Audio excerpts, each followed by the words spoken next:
Hello, good morning, and welcome to this mid-morning taste challenge. We have two Irish whiskeys. Put a little more light on the subject.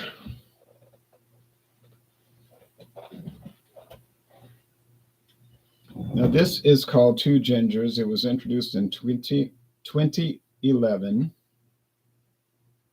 Is double distilled, not the typical triple distilled. They say double distilled for more flavor. Okay. Brown label with two women, two redheaded women, the founder's mother and wife. He doesn't own it. He just started it, and it got bought out by Kilbeggan Distillery. So it's made by Kilbeggan Distillery today. There's the Irish colors, green, white, and orange. And it is aged 4 years. And it says aged 4 long years. I think I know that expression. All right. That'll let you know who the parent company is. Aged 4 long years. There's the Kilbeggan cap.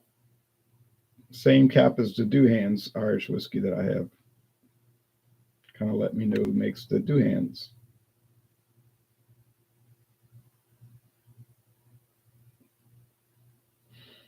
This thing will focus.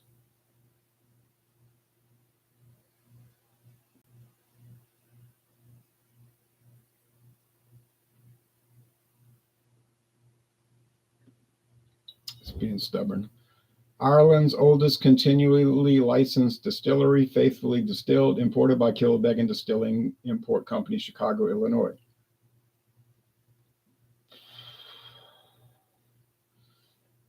There's a recipe on the back, Two Gingers Irish whiskey. You can read the recipe if you buy a bottle. Smooth, malty, and slightly sweet with a tingle of honey and citrus. Two Gingers woody essence suggests caramel and vanilla to the finish. Drink neat, mix with ice or with friends. So that would pretty much be your only options. Neat with ice or mixed. It would be, what would be the only other, there would be no other way. Man, if I can get this thing to focus. So there it is, Two Gingers. I paid like, I know what I paid now. Remember, $15.99. They had it on sale. $15.99. Good deal. The challenger is the Busker.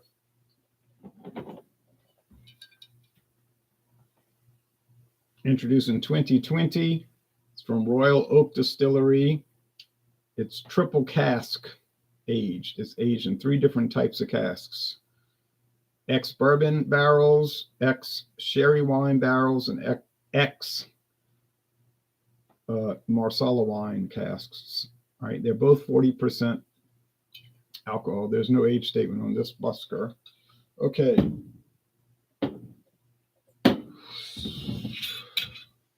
I got this for $10 at Walmart. True story. They had it on closeout. I guess it wasn't selling. They dumped it. Great deal, right? $10. All right. So the Two Gingers, I got this at Total Wine and More, $15.99.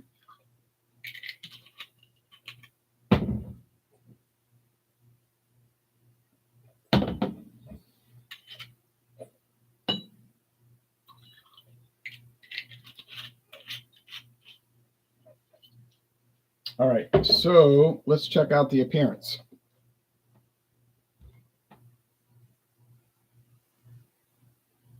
Oh yeah, the Two Gingers is so light. It's like hay or straw. And the Busker's not much darker. It's pretty light too. So do they add color into these? I get the impression that they're not adding coloring.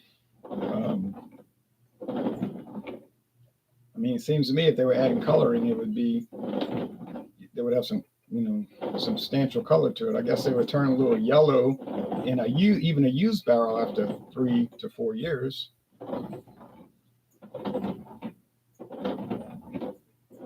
let's get it rolling. I'm get out there, start cutting the grass. All right. So dry here. We need rain desperately. I posted a video today, 2 videos, Old English 800, where I was inside and it was raining. And my friend David came over and we were out on the back porch. It was thunderstorm. There was a thunderstorm, but I don't think it's rained since then. Nothing, no rain.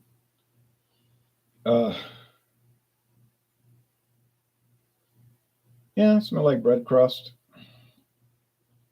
and white bread. The middle part, it's very bready.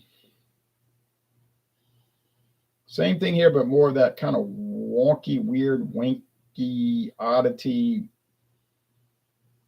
non-standard kind of wine casks thing. You know what I mean? Like, no, I mean, sherry cask, marsala. Marsala, that's a kind of a strong taste in dessert wine. So maybe you're taking a risk using that in your whiskey, but they did take the risk and maybe it didn't pay off, but they took the risk. All right. Do they make any other variants of 2 gingers? I don't believe they do. Is it really popular? It doesn't appear to be.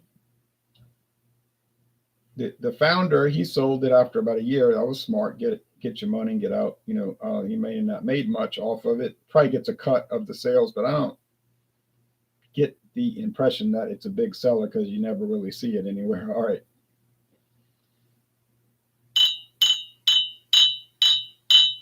I saw a number of interviews with him back around 2011, 2012 when it came out.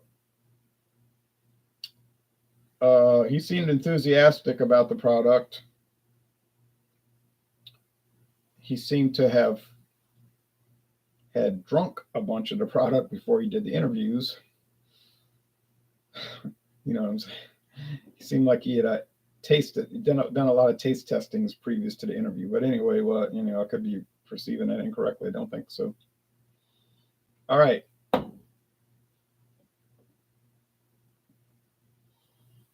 Yeah. Taste.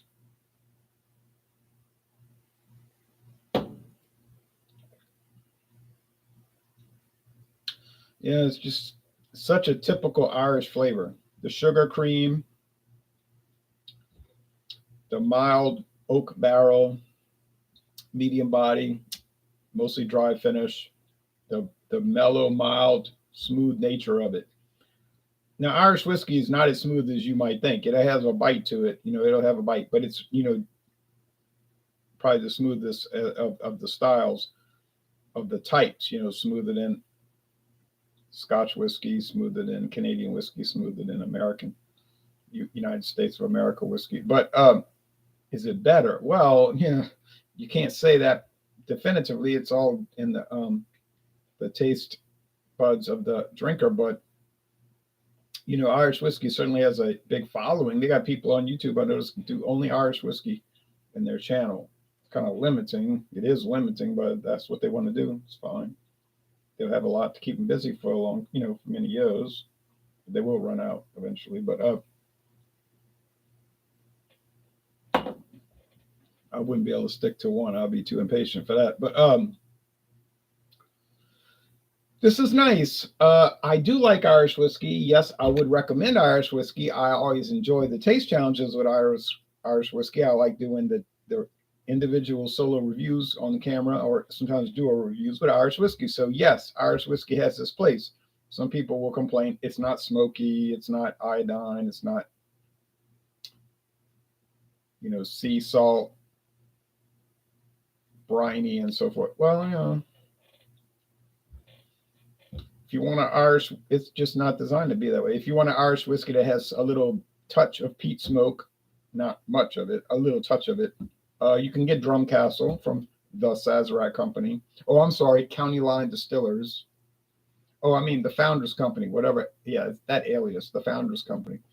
But it is Sazerac, but Buffalo Trace. But anyway, they don't even make it. They just bring it in. They contract it out. Sazerac doesn't own an Irish distillery, just like their biggest brand, the Paddies. They own the brand name, the rights, but it's produced by somebody else. But But back to that Drum Castle. If you want an Irish whiskey that has a little peaty smoke, then get the Drum Castle. If you just do a Google or Yahoo search, it's going to bring up the stores that have it. I did that 2 days ago, and it was bringing up Bonds, VONS, wherever that's located. I think in the Midwestern states. It's bringing up Albertsons. That stretches from the southern states all the way to Idaho. They're all over. Safeway. We have a Safeway in Louisiana. I know Grand Isle, Louisiana has a Safeway. I think them and Albertsons are owned by the same people. And they probably sell it in Grand Isle, but it's probably not $14.99 like in Hammond, Louisiana, because Grand Isle, it's isolated town on the Gulf of Mexico, so the prices there tend to be, it's a tourist town. People go into the beach or charter boat, resort, that kind of thing. So they're not going to have the sales because they don't need to have the sales. It's like a captive market, right? They only have like 1,200 people live there. So everybody else is like, but they might live there half the year because my grandpa and them are always going down there. But you see what I'm saying. But in most towns where there's a lot of different stores, yeah, you're going to run the sales. These are similar, honestly. It's not that much. This is a tough battle, says FD. When you put your name behind something, it should have meaning, but I guess that's not the case for Buffalo Trace. No, because they don't put their name behind it. They use aliases, the Founders Company, County Line Distillers, Worldwide Importers, and so forth. So, yeah, they don't put their name behind it. A man in the liquor store showed me an India whiskey called Amrit. Looked interesting, but I didn't buy it. I've never had an Indian liquor. I'm a little scared to buy Indian or Chinese liquor because I'm not too sure about their quality control regimen. If it was Republic of China in Taiwan, if it was Taiwan produced liquor, I'll probably feel a little better about it. Or maybe Thailand, but I'm not exactly sold on Thai quality control. Let me say, what's wrong with you? Nothing, except that I read the newspaper every day. Okay.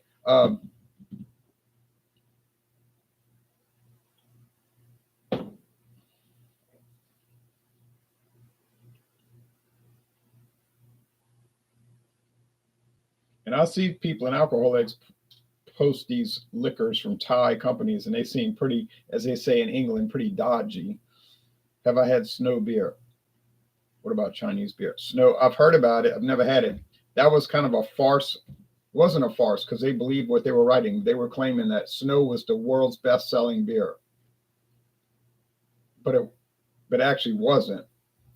Budweiser is the number one selling, well, it was until maybe the train wreck of last month. But you know what I'm saying? Budweiser was actually the number one selling brand because what they were doing, it was really a insidious type article. They were saying Snow outsells Budweiser. But then some people said, you got uncritical people. They're like, yeah, that's right. Up with China, down with America, and so forth. But then some other people investigated the article and they were like, well, they were taking every Snow brand. There's like 20 different Snow variants, like Snow 4% gravity, Snow, not gravity, 4% Plato, Snow 5% Plato, Snow Ice, Snow Light, Snow Tien Shan Mountains version, all this stuff. But they were counting it as one brand, like a single brand. But they were taking Budweiser by itself and counting that as a single brand. So saying, see, it outsells Budweiser. I said, well,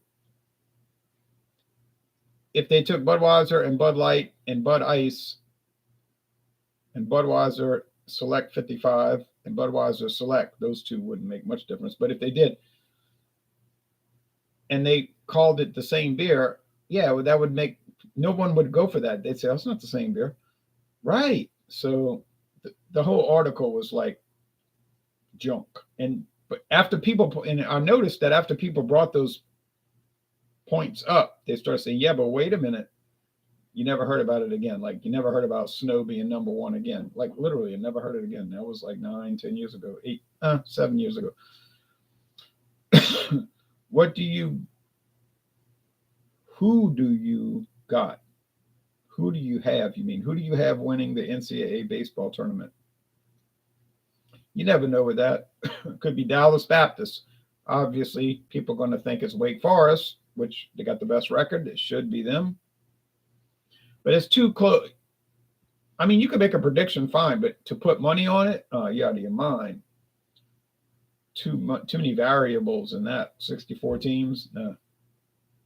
I really don't know. I guess Wake Forest, but then they probably not going to win it because the favorite never wins it. The article was Chinese propaganda. Yeah, to me it was.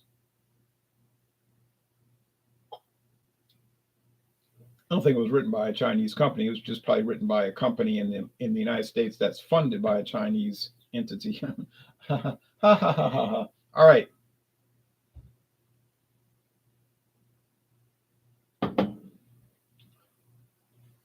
Oh, this is so close. There's only one little difference. But I think it's this camera. I think the difference is enough to be a difference. It's minimal, but it's enough because on this end over here, there's a little bite and a little strange wine barrel thinginess. Because I like to use very dignified terms like thinginess. Because I'm erudite. I say ain't a lot too, because that shows how cultured I am. And I think this is the Busker because it's got that little wine character. It is the Busker. Okay, so you ever notice with these video reviews, by the time I get a handle on the product, like start to really know it and have it pinned down and get it right every time, that's when it's over. The challenges are over. But I think that's because it takes that long. Some of these are so similar one to the other that it takes that long to pin it down. And then you say, well, it's time to move on, time to go to single malt scotch, right? Time to move on. So then we go on to that, the Glencullen. After that's over with, then we got the White Horse blended scotch. It's going to be nearly impossible, I think, to deal with that one. I mean, they tout it up. I mean, if you read the website, it's like the heart of White Horses, Lagavulin single malt. Oh, the Lagavulin, the Hara. But it's like, I don't know. Is it really that differentiated? We'll find out. Then I got the brandy. I got to figure out which brandy I'm going to bring. Am I going to bring the one from? Oh well. Let's not go that far ahead. You have really refined. Okay, you have a really refined palate. I wouldn't be able to get it in as many tries. Well, thank you. Practice makes perfect. But seriously, I do try to practice. And if you think I'm pre-gaming, like drinking a lot of this off air, you're wrong, because there's no way this bottle would be half full if I was doing that. You know, I mean, you think about it. I brought in 2 gingers last year, I guess 2022. So I did a bunch of taste challenges with it, and I was going through all my Irish whiskeys, and that's the way it went. It was like the solo review, then the challenge. So now, okay, so it'll be like, you could see how it's going to go. 2023, 23, 24, 25, 25, 26, 27, 20, 28, 29, 20, 30, 31, 32, 20, 32, 33, 30. Like, that's how long it's going to take. And that's why you can see that I'm not pre-gaming. Now, you could say, oh, you bought a second bottle. People that know me know there's no way I'm buying a second bottle. They're like, he ain't going to buy. They would tell you, he ain't going to buy a second bottle. Unless it's $4. He ain't gonna do that. You don't know him very well, apparently. All right. This man got a whole thing of coupons on top of the fridge. You never seen a person use coupons like this guy. All right. True, if you were cheating, there would be less challenges. Right, except for the fact that I could go off the air and buy more bottles, but I'm just telling you up front, I'm not going to do that because I'm not going to spend the money. Okay. I did buy 2 bottles of bourbon cream liqueur from Jim Beam yesterday. 2 full bottles. You said that's $18.99 a bottle, right? But I got them for $3.99. Get it? You get how it works? I wasn't going to buy that for the full price. I didn't need another bottle. I had done a solo review. I did my challenges. I drank it off. It was gone. So, but when that local store had it for $3.99 a bottle, I almost wanted to buy all 10 bottles. But I said, oh, I don't need that much bourbon cream. But I bought 2 bottles. So $7.98 for 2 full bottles of Jim Beam bourbon cream. Yeah, that's the way I operate. That's the situation at hand. 10 years per bottle. I guess I'm drawing it out further than it is, but it's close to that because you look at some of the video challenges going back for years and it's like, you still have that bottle? And I'm like, yeah, but there's only like that much left. But it's enough for 2 more challenges. So I do nurse the bottles. And I'll be the first to admit it. All right. Well, like they say, you do you, and I'm going to do me. You know, people say, let's agree to disagree. Like you'd be talking about World War II. We'll just agree to disagree. And I'm always saying, no, I'm not going to do that because I think I'm right. I'm not going to agree to disagree. That's like pushing the issue over, saying, oh, well, everybody's got their own opinion. Everything's valid. And I'm like, no, everything's not valid. And I'd be like, it's not all right to drop radiation bombs on civilians, no matter how you frame it. And then they get upset, then they'll get upset. You're being difficult. I'm saying I'm not being difficult. Difficult is if you're in the city and a radiation bomb gets dropped on you. That's difficult. Me talking to you on the internet, that's not difficult. If you think that's difficult, you don't understand difficulty. I think I'm right in what I'm saying. You still have that blue label. Yes, I'm at the end. It's getting low, but I still, but I mean, if people come over and they want to try it, of course, I'm going to let them try it. But it's funny because I've shown people that blue label. I'm like, this is Johnny Walker Blue Label. It's like $250 a bottle. That's if you get it cheap. And they'd be like, yeah, I might want to try it one day. And it's like, I don't get that. And I'm like, okay, well, you're probably never going to try it because I'm going to taste challenge it out. It's going to be gone. If somebody tells me, like if somebody comes over here and tells me, yeah, I got this bottle of Jose Cuervo 40-year-old tequila. It was a bottle in 1984, 83. I paid $500 for it. You want to try some? I'm not going to say, I don't know, let me think about it. You are not of course I'm going to try it. All right. Thank you. Bye-bye, everybody.